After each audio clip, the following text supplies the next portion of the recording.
Hello everyone, hope we're doing well. 18 take on 17 in the Premier League this weekend, and I'm joined by Dazzling Dave from Always Wolves Fan TV. Dave, let's kick off with your team, Wolves, because I'm interested to hear what's going wrong. But what's your thoughts on Wolves and where you are at the moment? I'm guessing a lot of what we say is going to be very similar to what Yeah. you say. We can't score goals. We've played seven games. Last year we scored 38 goals, which was an average of a goal a game, and this year we're averaging 0.43 goals a game. And I think looking at West Ham as well, you're just above us in terms of like your expected goals. We've scored 3 goals. One of them was a worldie against Newcastle from Ruben Neves. Who else?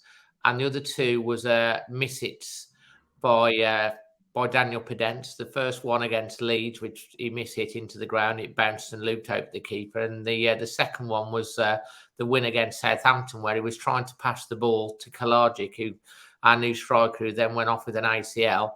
The keeper went to the near post and it trickled over the line. But so lack of goals, mate, is a big issue. And of course, the main problem with Wolves is we have no fit strikers. Raul Jimenez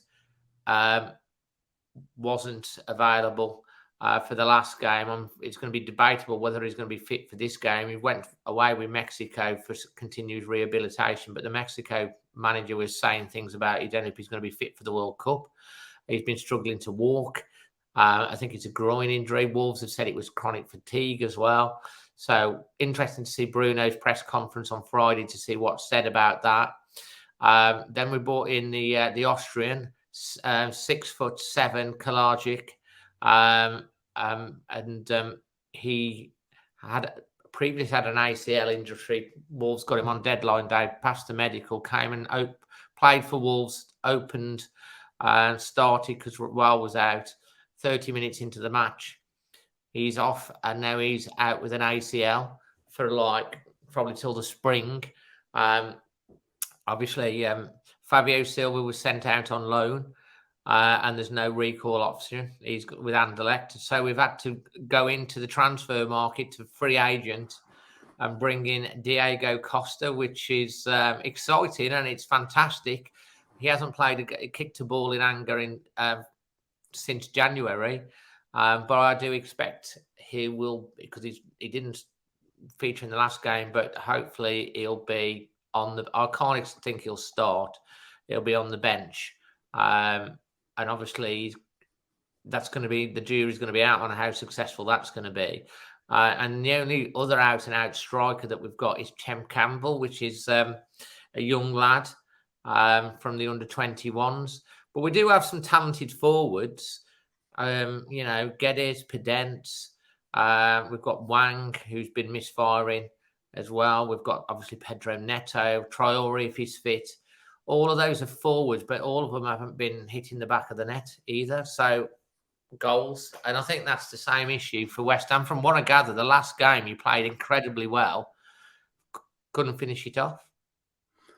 Well, let's talk about your manager now. From your team to your manager, a lot of speculation around Bruno Lage. I'm just going to ask you outright, Dave. Are you sort of Lage in, Lage out, Lage on the fence? Where do you sit with Bruno? We did a podcast on this about a week ago. A lot of the Wolves fan base have had enough. Yeah. They don't dislike the guy at all, but like when you've won 2 in 17, the form's relegation form from the end of last season, it's frustrating. I think if Wolves lose to West Ham at the weekend and we lose badly, I think he could be gone that night. He's on very, very thin ice. He was brought in by Fosun on a mandate to score goals. When he was with Benfica, they scored 100 and something goals. I know it's in the Portuguese league, but they played very attacking football and put the ball in the back of the net. Last year, he had a bit of Nuno's team, and we got 38 goals, and we faded towards the end of the season. We played some good stuff, especially I remember the first 3 games of last season. We were brilliant. It was like insane how we played couldn't score, lost every game 1-0. We ended up finishing 10th in the end, and we were touching on a Champions League place at one point. So it was good. People were really positive. They called it Bruno ball. And then we fell away. We did have a few injuries. And his argument, Bruno Lage's argument, is like Wolves bought players very late in the window. Guedes, who's quite a good prospect attacking forward. We bought in, obviously, Collins early. He's out, by the way, 3 games with his kung fu kick against Grealish. And then, obviously, you got the likes of Nunes, who is absolutely brilliant midfielder. I mean, if you look at that Wolves midfield, just the 3, Moutinho, Neves and Nunes, it's one of the best midfields in the Premier League. It's fantastic midfield. So his argument is, I've only just had my players to work with them, and he has had a bit of bad luck with the striker situation. He's got the striker he wanted. He goes out, as I said, with an ACL. Collins, Wolves have been really great defensively with Collins and Kilman. Collins suspended for 3 games, so they're going to have to make a change at the back. You can just see him on the sideline going, is anything else going to go wrong? But the thing is, you feel sympathy. And we played really well. Did you watch the Man City game, Wolves-Man City? Not live. I watched it back. Well, second half, we played with 10 men. The first 30 minutes, we played them off the pitch with 10 men. We played some great football between the lines. It's the final third. West Ham and Wolves fans have a little bit in common heading into this game, with uncertain futures for our managers, grumblings over the team selection. But one thing we should all have in common is the OneFootball app downloaded to our device to keep up to date with the latest club news. Big game on Saturday night, which means big press conferences from Bruno Lage and David Moyes have already happened at the time of watching this. So find out the latest from both managers over on that OneFootball app. All the latest team news, any injuries that we need to be aware of for each team, and what we think the team selection will look like. Both managers under scrutiny for their team selection at the London Stadium on Saturday evening. The best way to download it is by clicking the link in the description. Best of all, this app is completely free. You don't pay a penny, so you get it downloaded. Asks what your favourite team is, ask what competition you wish to keep an eye on, and once you've done it once, you don't have to do it again. Next time you load up the app, it's there for you. Your West Ham news in one place, easy to find. You can go a whole day without looking at anything and get up to date with all your latest West Ham news in about 30 seconds using the OneFootball app. Download it using the link in the description below. But that's enough from me about OneFootball. Let's hear what Dave has got to say about Wolves and West Ham. And time is very running out. I said on the podcast that he's on incredibly thin ice. The cracks are starting to appear, and if results don't change, we don't start scoring goals, it's going to crack and he's going to fall through into the black abyss and we'll never see him again. And it's kind of, that's where it was at. So I want him to be successful. I said on my BBC article, is West Ham going to finish higher than Wolves this season? And it was hard to argue that West Ham wouldn't. But if we start putting the ball in the back of the net from the play that we have, and we played well in a lot of games and controlled the game, and we score the goals, we could go on a run. And I'm hoping, that it happens for him and we do go on a run. But if it doesn't, I don't think he'll be. I'll be very surprised, and most of the fans I speak to will be very surprised if he's here at Christmas. So, what about your opinion then? Are you sort of my opinion for now? My opinion is wearing very, very thin. Personally, the next 3 fixtures are.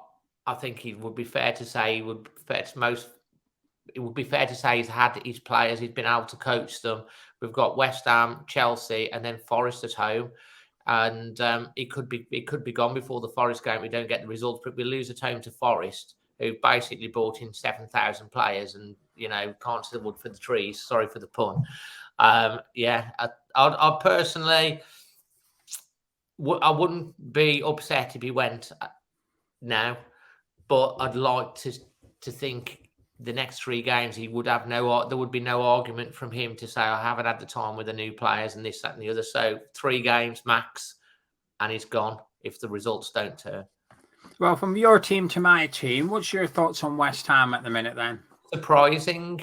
Had such a fantastic season last year. The whole vibe of the West Ham fan base has turned around.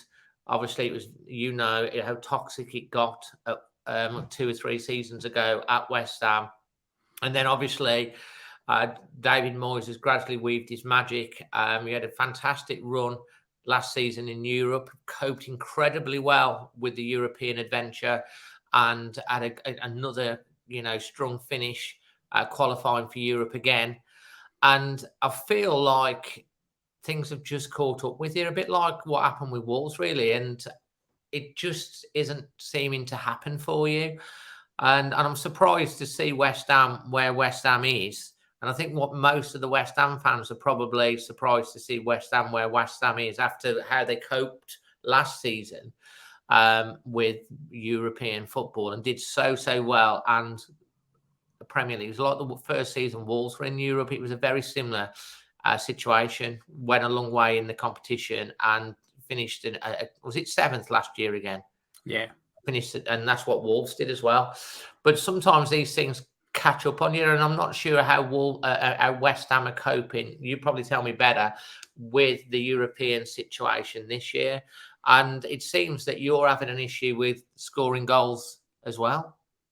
Yeah, I think there's a lot of similarities. I think the vibe I pick up from a lot of Wolves fans is they want Lage to sort of get rid of his favourites, if you like, and put in there's certain players like Semedo they feel should be in the team, but well, he's I think not. Semedo, there's a big argument for Semedo to start over Ait-Nouri. Young lad, very talented.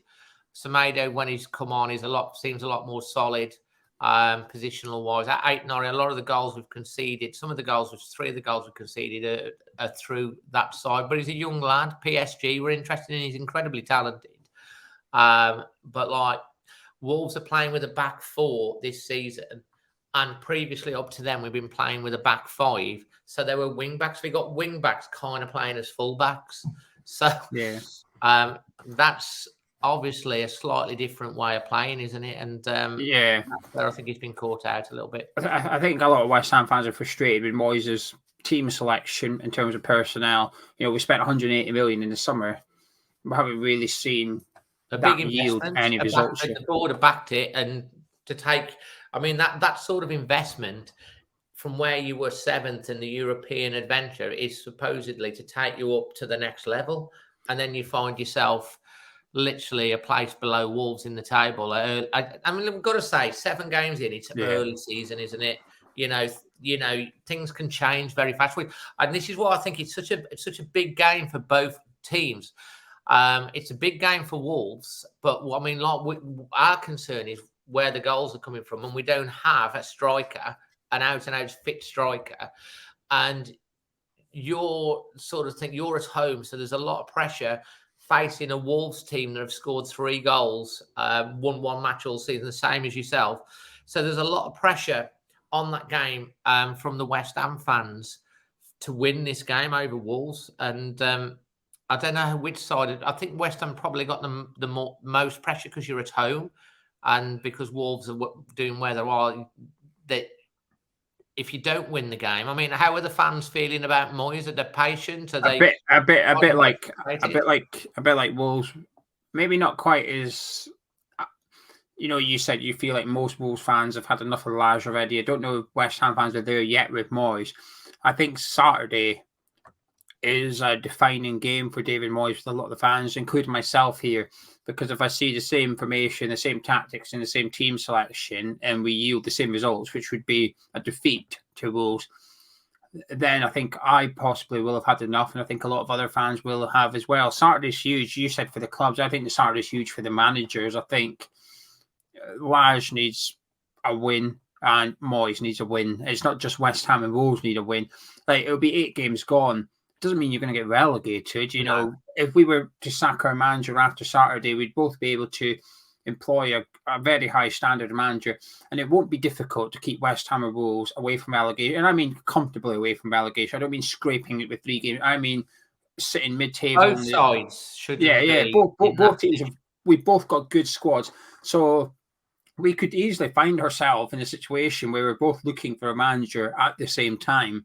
And you could also add Leicester City and possibly even Aston Villa eventually into that mix. And you could see 3 or 4 big Premier League clubs looking for a manager at the same time, which is going to cause a little bit of, well, it's going to be difficult. If Wolves are going for a manager, it'll be a Portuguese manager, 100%. I mean, there's already rumours about Andre Villas-Boas, the chap from Benfica, Lopetegui, if he loses his job at Sevilla, because Wolves were initially, he was going to be the first manager under the Fosun era until he took the Spain job. Here's a little bit of a stat for you to cheer you West Ham fans up, though.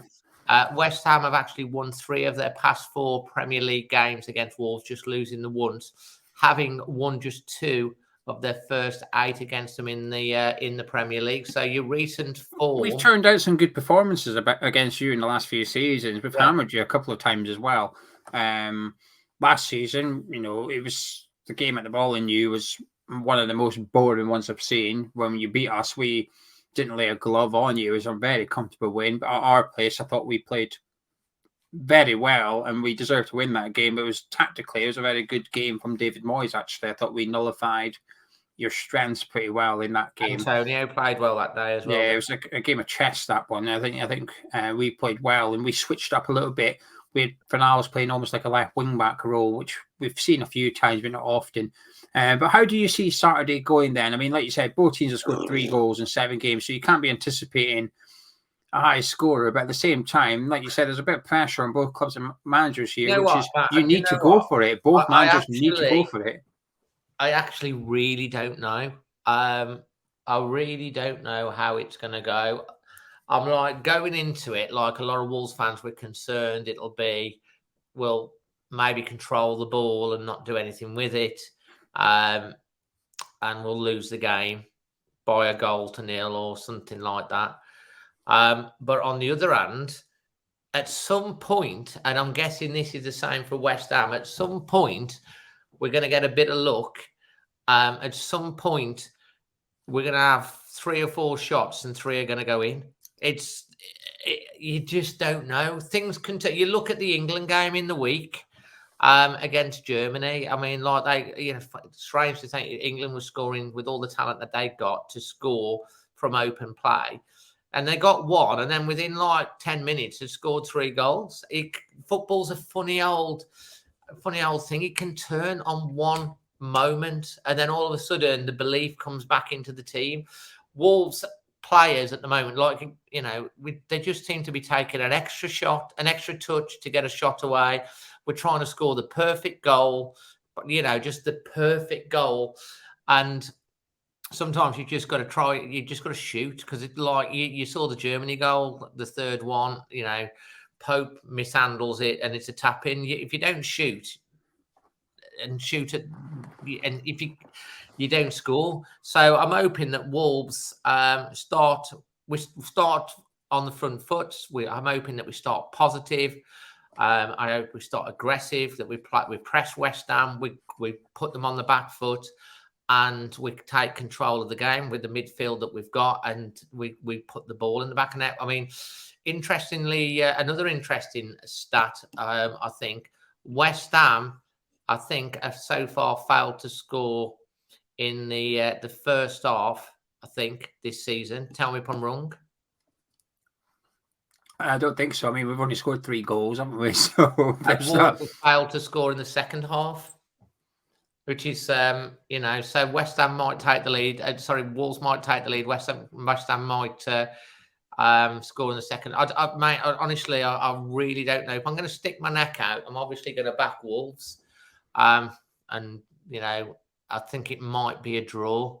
It could be a draw, and maybe we'll pinch it. But I'm going to go with a 1-1, exciting 1-1. But I'm hoping Wolves can nick it 2-1. I went 0-0, to be honest with you. I think we'll see 2 managers who don't want to lose the game. So I can almost see it being quite risk adverse on both sides, where Wolves, there's an argument to drop, say, Matinho and put in an extra attacker and almost go a bit of a 4-2-3-1 or something and just have a go at us. But I don't think he will. I think he'll keep his 3 in midfield and keep it tight. And I think Moyes will do the same, which is make sure he's got wingers on that can get back and defend and stop your fullbacks getting up the pitch and attacking us. Last question. Would you take a point right now if I offered it to you? Would I take a point right now? I think we need a win. Yeah. So I'd obviously take a point at an away game against West Ham. It's still a good away point, but we need the 3 points. We need the 3 points. I'm not sure a point's going to do enough for Lage to give him credit. I think he needs a win big time. He needs a performance and he needs a win. That could just change the whole season if we did that. So I'd take a point, yes, because it's another point, and we haven't lost, but we really need to win the game. And I'm hoping that we need to start on the front foot. We're in West Ham's backyard, and we can't roll over and have our belly tickled. We've got to take control of the game, and if Wolves can do that, which we've done.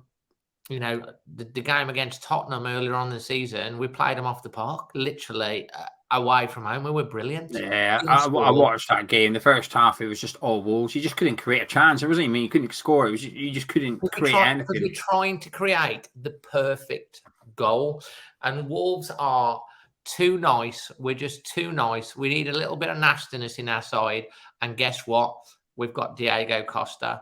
And I think Costa will be on the bench and he's going to come in. Because if it was for me and I was the manager, I'd just say, look, Costa, I don't want you tracking back. I want you in between the sticks and I want you attacking the penalty area, attacking the 6-yard area and giving them something to do. Because, you know, that's the type of player he is. You just want him in the positions. And he could just... obviously it could go one or two ways, but I think he's come to the Premier League with a point to prove. It's not, you know, the global audience are going to be on him, and he's going to want something to prove. And I think Diego Costa potentially coming off the bench for Wolves, maybe gets 20 minutes, scores the winner. Well, he's either going to score or get sent off, and there's no in between. It's one or the other. That's a myth. That's a myth. He's only been sent off 3 times in his career. But VAR is a thing in the Premier League now. I know, he can't all these off the ball antics like yes.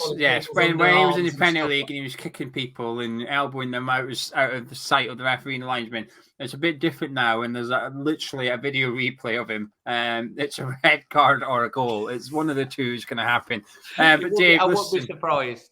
Listen, thank you. It's certainly going to be interesting roller coaster with Costa with us for the season and seeing what happens. Listen, after Saturday, I'm looking forward to it. I was a huge fan of him when he was in the Premier League. I can't wait to see Diego Costa antics. I'm tuning in to the next 3-4 Wolves games, waiting for a little bit of something. You know, like you said, you've got Nottingham Forest on the horizon coming up.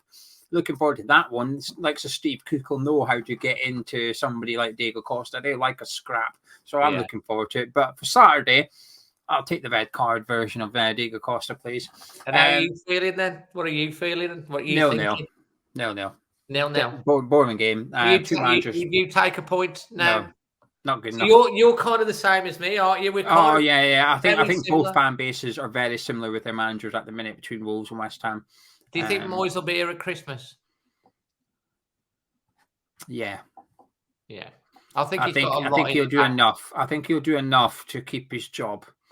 I think as long as he stays in the Premier League, I think he'll keep his job, and I think he'll do enough over the next few games to get enough points. It might not be pretty. It might not be what I want as a West Ham fan. What's your next 3 games then?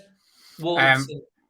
We've got Fulham, Bournemouth, Liverpool, Southampton. That's our next 5, and apparently Wolves, Fulham, and Bournemouth. Really, those are you'd be looking at all of those in one night. I don't know if that's the order, but I think Southampton's in there, and then we've got Liverpool as the 5th game. So you got a run of 4 fixtures where you, as West Ham fans, you'd be thinking we need to be picking up at least 8 points out of these. At least. It starts on Saturday. Be interesting, mate. Be interesting. Well, thank you very much, Dave. If you want to hear more from him or get the Wolves perspective ahead of the game, you can check out Always Wolves Fans TV. The link is in the description below. On Sunday night, I'll be live on his channel, taking a look back at Saturday's game, discussing the red card from Diego Costa and the winner from Jared Bowen. But if you enjoyed this video, please do drop a like on it, subscribe if you're new to Hamish Chat, and also subscribe to Always Wolves Fan TV, and I'll catch you in a bit.